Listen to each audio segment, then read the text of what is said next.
네, 안녕하십니까. 정유성 교수입니다. 이번 시간에는 종신보험에 대해서 알아보도록 하겠습니다.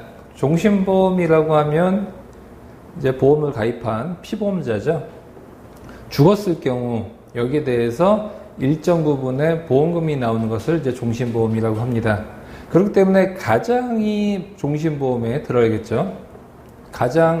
그런데 우선은 그 보험 리모델링 상담을 하다 보면 여성분들의 종신보험에 가입되어 있는 경우가 상당히 많습니다. 사실 뭐 여성이 만약에 가입이 되어 있다라고 치더라도 남편 경우는 또 가입이 안 되어 있는 경우도 많이 있고요. 그만큼 종신보험이 필요한 사람들은 좀 안 되어 있는 경우도 많고요. 종신보험이 그렇게까지 필요가 없는 경우에도 가입이 되어 있는 경우도 많습니다. 그리고 특징은 종신보험은 이제 가격이 좀 비쌉니다. 왜냐하면 한마디로 죽었을 경우 무조건 보험금이 나옵니다. 얼마 전에도 자살한 경우에 보험금이 지급이 되느냐 안 되느냐에 따라 말이 많았지만 결국은 보험금을 지급하라라는 판결이 나왔죠. 그만큼 종신보험 같은 경우는 이유 불문하고 뭐든지 보험금이 나올 수가 있고 일정 기간이 지나면 죽었을 경우는 무조건 보험금을 지급을 해야 되기 때문에 보험사 입장에서 어떻겠습니까? 무조건 보험금이 비싸야 되겠죠. 그래야지만 이제 부담이 안 되기 때문에 그런 부분 좀 보시면 될 것 같습니다. 그래서 우선은 종신보험에 대해서 이번 시간에 좀 알아보겠는데 먼저 첫 번째로 봤었을 때는 1인당 사망보험금을 봐야 될 것 같습니다. 우선은 가장이 죽었을 때 상당히 그 가계에는 큰 타격이 있을 가능성이 굉장히 크다라고 볼 수가 있죠. 우선 가장이 죽었을 때는 아이들이 지금 뭐 3세, 5세 이런 어린이였을 경우는 성인이 될 때까지 약 한 3억 원에서 5억 원 정도의 양육비와 교육비가 들 수가 있죠. 거기다가 아내가 만약에 전업주부였을 경우는 아내의 노후 때까지도 어느 정도 보장이 돼야 되는데 이것을 전부 다 종신보험으로 해결하려고 그러면 종신보험 너무나 비싸지죠. 뭐 몇십만 원, 몇백만 원까지도 올라갈 수가 있는데 그렇게 됐었을 경우는 종신보험 자체가 부담이 될 수가 있기 때문에 최소한의 자금이 필요하다고 볼 수가 있습니다. 우선은 지금 현재 국내에서 사망보험금의 평균 가입 금액을 보면 이게 차트에서 나오고 있죠. 2007년도 보면 2,600만 원이 평균 가입이 돼 있었고요. 뭐 2010년도까지 3,100만 원 그려주고 있다 좀 떨어지고 있는 부분이 있는데 우선 대략적으로 3,000만 원 정도. 아까도 얘기했죠. 애기 한 명 성인 될 때까지 양육비가 3억에서 4억이 드는데 턱없이 지금 현재 부족하다고 볼 수가 있습니다. 그만큼 아직까지는 종신보험에 대해서 많이들 가입이 안 돼 있고 심지어 이런 경우가 상당히 많아요. 종신보험인 줄 알고 가입을 했지만 종신보험이 아닌 경우도 굉장히 많고요. 뭐 CI 보험이라든지 정기보험 내가 현재 어떤 보험이 가입됐는지 모르는 경우도 너무나 많기 때문에 이 종신보험이 어떤 보험인지부터 정확히 알고 넘어가야겠죠. 우선 종신보험 같은 경우는 이렇게 딱 나옵니다. 딱 보험금에 우선은 10,000원인데 공이 4개가 있죠. 1억 원이죠. 죽었을 경우 1억 원이 나오는데 보험기간이 종신이라고 써져 있어야 됩니다. 이것이 보험기간이라는 것 뜻은 한마디로 보험의 만기라는 개념이죠. 그렇기 때문에 보험기간이 종신되어 있으면 이거는 이 사람이 100살 때 죽든 뭐 35세 죽든 아니면 뭐 120살까지 살다가 죽든 이유 불문하고 나이 불문하고 무조건 보험금을 지급한다는 뜻이 보험기간이 종신이라고 써져 있죠. 그렇기 때문에 내 증권을 봤었을 때 종신이라고 써져 있는지를 항상 확인을 해야 됩니다. 내가 종신이 됐다라고 보는 거죠. 1억 원이 나오는 거고요.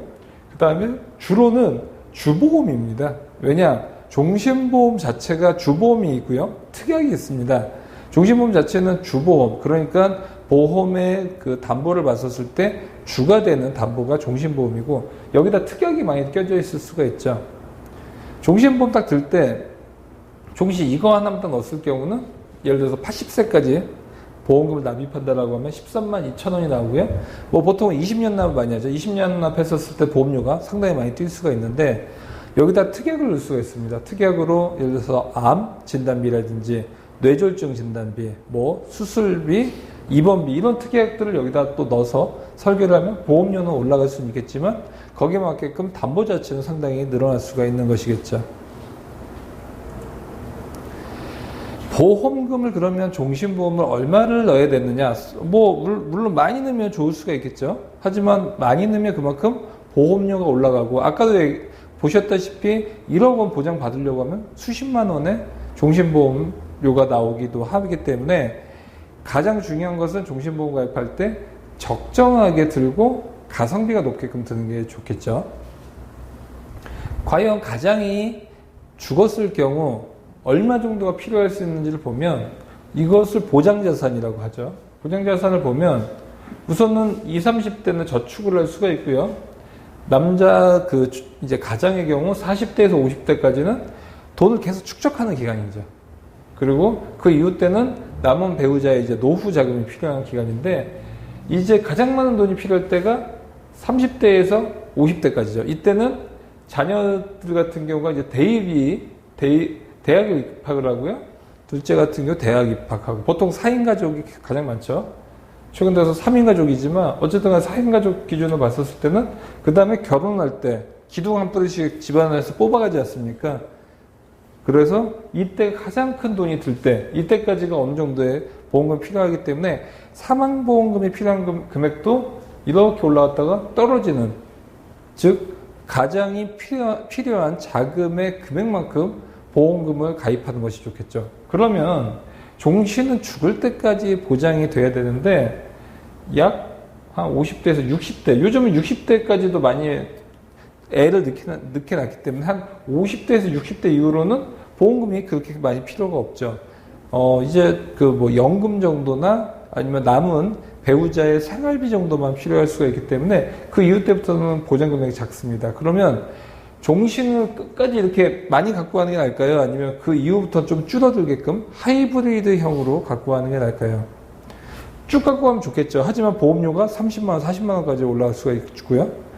이 부분을 좀 낮추면 그만큼 보험료가 다운될 거 아닙니까? 그러면 이런 말씀을 뭘 많이 물어보시죠. 그렇게 가능하냐? 아까 봤다시피 종신보험 1억 원만 해놓으면 고정되어 있는데 이것을 뭐 60대 이후에 다운이 될 수 있느냐? 즉 이런 거죠. 30대 가장이죠. 30대 가장입니다. 30대에 가입을 할 때는 1억 원이 필요하다가 그 다음부터 한 60세부터는 60세 때까지 아기를 30대 때 하면 30살 때 이후로는 시집장가 가고요. 그 이후 때부터는 예를 들어서 한 5천만 원만 필요하다. 이렇게 설계를 하는 것이 더 유리하다고 볼 수 있죠. 이것과 종신보험에서 보면 그냥 1억 원을 갖고 가는 경우 보험료는 분명히 차이가 날 수밖에 없겠죠. 그래서 이렇게가 가능한지를 먼저 살펴봐야겠죠. 그 다음에 또 중요한 것은 이율입니다. 종신보험에서 이율이 무슨 얘기냐? 잘 모르시는 부분이 많은데 내가 보험료를 납부를 하면요. 이것이 해지환급금이 있습니다. 특히 종신보험 같은 경우는 해지환급금이 어떻게 되냐면 계속적으로 늘어나는 거예요. 보면 가입을 했었을 때는 평균 공시율로 볼게요. 가입했을 때는 제로지만 계속 늘어나죠. 결국에는 내가 넣었던 금액 대비해서 원금 이상 180% 정도까지 금액이 늘어납니다. 여기서 보면 2,600만 원까지 늘어나는 것을 볼 수가 있죠. 이런 것들이 어떤 것이냐? 해지환급금이라는 것입니다.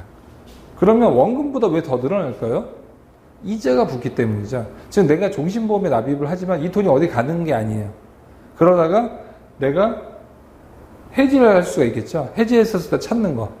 해지하면 물론 그 순간부터는 종신에 대한 효력은 없어지겠죠. 하지만 원금 이상의 돈이 나올 수가 있기 때문에 이 해지환급금이 되게 중요해졌습니다. 왜냐하면 지금 평균 공시율을 보면 한 2.7% 정도 됩니다. 보험사의 금리가. 근데 은행 예금이 어떻게 되죠? 한 1%대 1.2% 정도 되고 있죠. 그러면 종신 기능이 들어가면서 이율이 2.8%가 낫겠습니까? 아니면 은행에 놔둬서 그러니까 죽었을 때 돈이 나오지도 않고 금리가 그냥 1.2%인 게 낫겠습니까? 당연히 종신보험에 2%가 넘는 이자를 받는 게 낫겠죠. 그럼 단점은 없을까요? 단점이 있죠. 은행은 1년 만기 상품이기 때문에 1년 뒤에 다시 찾을 수가 있고, 그 다음에 보험, 종신보험 같은 경우는 초기에 수수료가 워낙 세죠. 처음에 내 넣었던 금액 뭐 20만 원씩 넣는다고 하더라도 제로예요. 처음에 가입하자마자 1년 뒤에 찾으면 43만 원밖에 못 받습니다. 100만 원 넘게 보험료를 냈다고 하더라도. 이런 경우에 단점이 있겠지만 내가 길게 보는 안목에서 종신보험 가입을 하죠. 그렇게 본다라고 하면 저축의 목적도 일부 들어가도 좋을 수가 있다는 것이죠. 하지만 요즘에 말이 많은 게 종신보험과 뭐 연금보험을 좀 제대로 설명 안 하고 판매하는 경우도 굉장히 많이 있습니다. 그것 때문에 좀 문제가 되는 경우도 상당히 많다라고 볼 수가 있는데, 이런 부분은 알고 넘어가야겠죠. 종신보험은 종신보험일 뿐이다. 하지만 해지를 했었을 경우 저축 이상의 이자가 붙을 가능성이 크다. 하지만 연금은 아니다라는 것이죠. 뭐냐? 연금은 나중에 노후 때 내가 이런 거죠. 연금은 내가 가입하고 60세부터 매달 달로 매달 20만 원씩 죽을 때까지 나오는 기능이 있는 거죠. 그리고 종신은 60세 때 매달 찾을 수는 없죠. 그래서 한 번 찾던가 분할로 1년에 4번 정도 중도 인출이 가능하니까 뭐 예를 들어서 1년마다 20만 원씩 240만 원이죠. 중도 인출하는 거예요. 똑같은 얘기예요, 한마디로. 그러니까 연금은 아니다. 결국은 연금 매달 받을 수 있고 종신은 매달 자동이체는 안 되기 때문에 한 번은 내가 빼는 식으로 하면 거의 비슷하다고 볼 수가 있습니다. 그런데 중요한 거는 이율이 종신보험이 더 크다는 거예요. 연금보다. 이건 연금이었죠. 연금보다 종신이 이율이 더 큽니다. 그래서 왜 이럴까요? 저축 목적인데, 저축 목적이긴 하지만 보험사 입장에서 종신이 훨씬 더 도움이 되고요. 그래서 대부분의 종신보험이 연금 상품보다 이율이 더 세요. 어떻게 되냐? 이율은 센데 종신보험의 수수료가 셉니다. 그러니까 회사 입장에서는 종신보험이 많이 남는 장사예요. 그러니까 이율은 크게 좋기 때문에 이걸 나중에 보면 연금 상품은 여기까지는 더 세요. 그러니까 회지연금금이 이건 종신보험이고 이게 만약 연금이라고 하면 10년 뒤까지 보면 이게 92%까지 올라오죠. 1,300만 원인데 연금이 예를 들어서 1,400만 원인 겁니다. 하지만 가면 갈수록 종신보험이 더 커지는 거예요. 이율이 워낙 세기 때문에. 그러니까 초기에는 수수료를 좀 연금보다도 많이 떼기 때문에 여기에 대한 해지연금은 좀 떨어지고요. 시간이 지나면 지날수록 종신보험 쪽이 더 강해진다라고 볼 수가 있는 겁니다. 그러니까 이거를 잘 활용하면 저축식을 많이 늘리면서 종신 기능도 살짝 들어가 있는 것들. 그래서 최근 들어서 저금리 상황. 예전에는 사실은 은행 금리가 높으면 이런 식으로 안 했습니다. 그냥 뭐 금리 높으니까 예금이나 채권 넣고 말았죠. 그런데 요즘은 금리가 워낙 많이 떨어졌기 때문에 은행 금리가 보험사 금리보다도 반도 안 되기 때문에 이런 상품에 상당히 많이 가입이 되고 있어요. 은행도 보면 이 연금이 이런 식으로 됐죠. 은행도 보면 여기까지는 은행이 높아요. 왜냐하면 수수료를 떼는 게 없죠. 은행에 내가 원금 1억 내면 그냥 이자 뭐 1%짜리면 100만 원 받는 거죠. 1년 금리 1%라고 보면. 그런데 떼는 거 있습니까? 1억 원에 대해서 떼는 게 없죠. 종신보험 떼는 게 있어요. 그래서 은행이 이때까지는 은행도 높아요. 하지만 길게 그렇게 납입을 했다라고 보면 나중에 이게 높아진다. 즉 장기로 내가 놔둘 것 같으면 종신보험이 유리할 수가 있다는 것이죠. 그래서 최근 들어서는 이제 흥국생명의 라이프업 종신보험이라고 있는데 이게 나중에 뭐 인터넷 같은 거 찾아보시면 금리가 굉장히 높은 걸로 알려져 있죠. 작년도까지는 뭐 한 2.9%, 이제 조금씩 1%씩 낮아지고 있지만 지금 현재 있는 종신보험들 중에서는 가장 금리가 높고요. 그다음 최저 보증이율이 상당히 높기 때문에 환급률이 가장 높은 보험이다라고 볼 수가 있어요. 종신보험들 중에서도. 그리고 이제 종신보험들 중에서 흥국생명보다 더 높은 금리를 제시한 데도 있는데 해지환급률은 시뮬레이션 뽑아보면 나오는데 훨씬 더 흥국생명이 높은 걸 볼 수가 있어요. 왜냐? 최저 보증이율만 볼 게 아니라 해지환급률을 꼭 봐야 됩니다. 왜냐하면 수수료가 더 세면 기본 최저 보증이율 자체는 더 이제 높을 수도 있겠지만 수수료가 더 세면 나중에 결국 받는 거는 금리 플러스 최저 보증이율 플러스 수수료를 같이 봐야 된다는 거죠. 그래서 이 두 가지 같이 봤었을 때 이런 쪽에 돈이 굉장히 많이 들어오고 있다는 걸 알 수 있습니다. 근데 여기다가 조금 더 저축 목적. 왜냐하면 10년 지날 때까지 원금도 안 되는데 사실 조금 그렇죠. 10년 동안 넣었는데 내가 원금도 안 되면 이거 뭐 누구 좋으라고 시키는지 잘 모를 수가 있겠죠. 그게 뭐냐. 뭐 물론 20년, 30년 뒤에 상당히 많은 자금을 늘릴 수가 있겠지만 그래도 빨리 원금에 도달하고 많은 해지환급금을 키우는 것이 좋기 때문에 한 가지 방법이 있습니다. 보통 설계사들 같은 경우는 그냥 내가 매달 20만 원씩 낼 수 있는 여력이 있다고 하면 20만 원짜리 설계를 해줍니다. 근데 그렇게 해서는 제대로 된 설계라고 볼 수가 없어요. 왜냐? 추가 납입 기능을 넣으면 훨씬 더 해지환급금을 크게 갖고 갈 수가 있습니다. 예를 들어서 이걸 봐볼게요.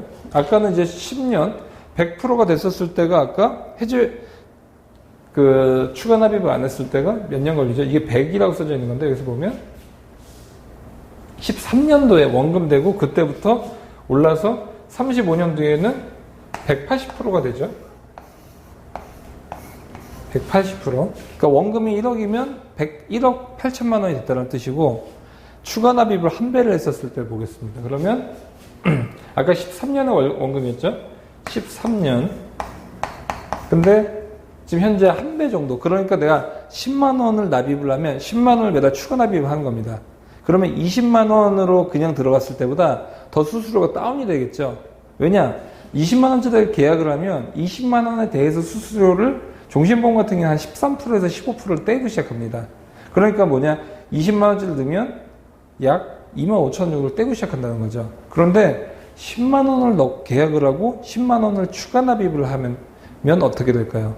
10만 원에 대해서 1.5%를 떼지만 나머지 10만 원에 대해서는 추가 납입 같은 경우는 수수료가 굉장히 다운됩니다. 없는 경우도 있고요. 보통이 한 1%에서 2%밖에 되지 않는 부분이 있죠.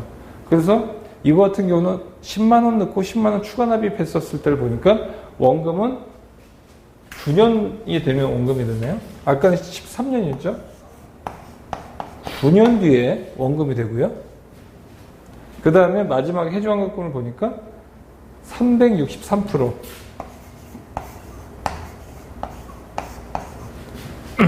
60년.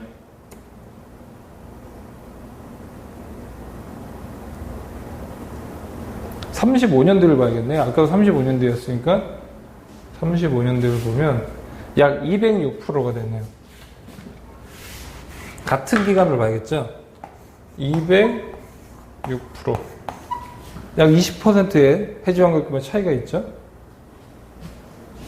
그러니까 결국은 추가 납입을 안 하면 안 된다는 거예요. 저축 목적일 경우 그것은 종신, 저축보험, 연금보험, 연금저축 모든 저축식 상품들 중에서 내가 추가 납입을 안 하고 있다면 그거는 수수료를 왕창 내고 있다는 뜻입니다. 그렇게 하면 절대 안 된다는 것이고요. 해지환급금을 꼭 추가 납입을 해야 된다는 거죠. 2배까지 넣었을 때를 한번 봐볼게요. 2배. 그러니까 뭐냐? 10만 원을 넣고 매달 20만 원씩 추가 납입을 했을 때 이때를 한번 봐보겠습니다. 이때는 그냥 30만 원을 넣은 거고요. 이때는 그냥 30만 원 넣었을 때 그 다음에 이때는 10만 원을 넣고 10만 원을 추가 납입했었을 때 15만 원을 봐야겠죠. 같은 30만 원이라고 예를 들면 15만 원을 넣고 15만 원을 추가 납입했었을 때, 그 다음에는 뭐냐? 10만 원을 넣고 20만 원을 추가 납입했었을 때, 이때를 한번 봐보겠습니다. 그럼 원금되는 시점은 약 6년밖에 안 돼요.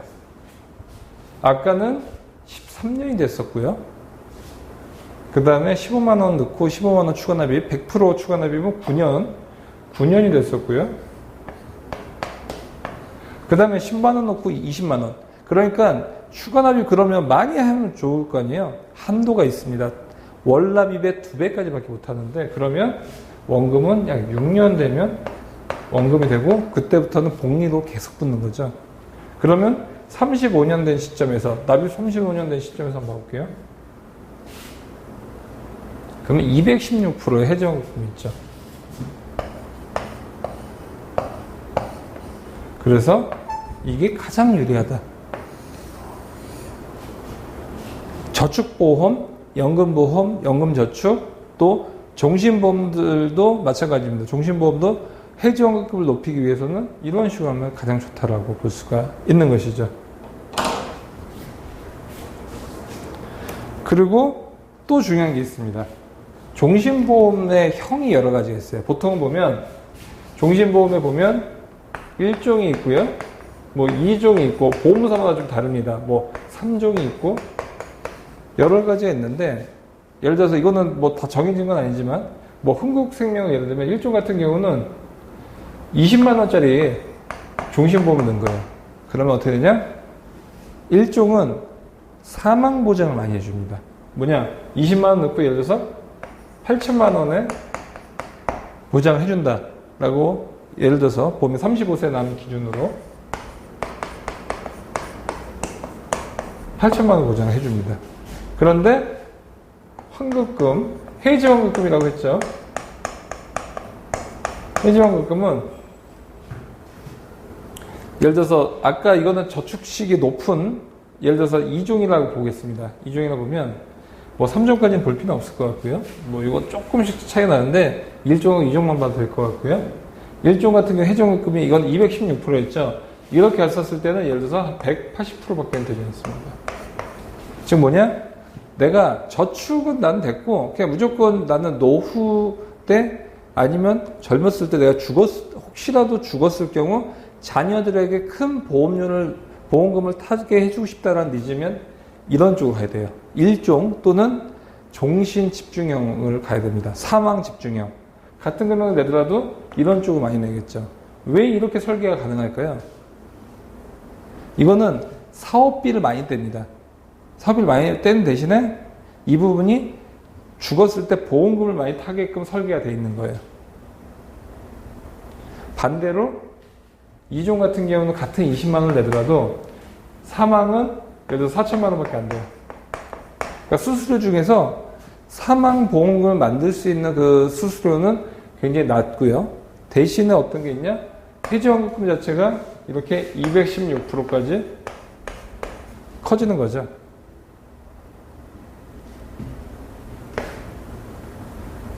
그래서 내가 같은 종신보험에 들더라도 자녀들을 위해서 가입을 할 것인가, 또 아니면 저축식으로, 왜냐하면 요즘 저축 때문에 이걸 가입하는 사람들이 굉장히 많습니다. 늘만한 상품이 전혀 없어요. 지금 은행도 넣기 힘들고요. 채권 또 회사채 같은 경우는 금리 높은데 현대상선이나 뭐 그런 쪽 봐죠. 뭐 대우조선해야 이런 쪽 보면 원리금 갖기가 굉장히 쉽지 않죠. 회사들 경기가 워낙 안 좋기 때문에 채권 넣기 힘들고요. 연금저축 아까 얘기했죠. 금리가 더 낮습니다. 이것보다 해지환급금이 훨씬 더 떨어집니다. 아까 216%인데 연금 같은 경우는 뭐 한 190%밖에 안 돼요.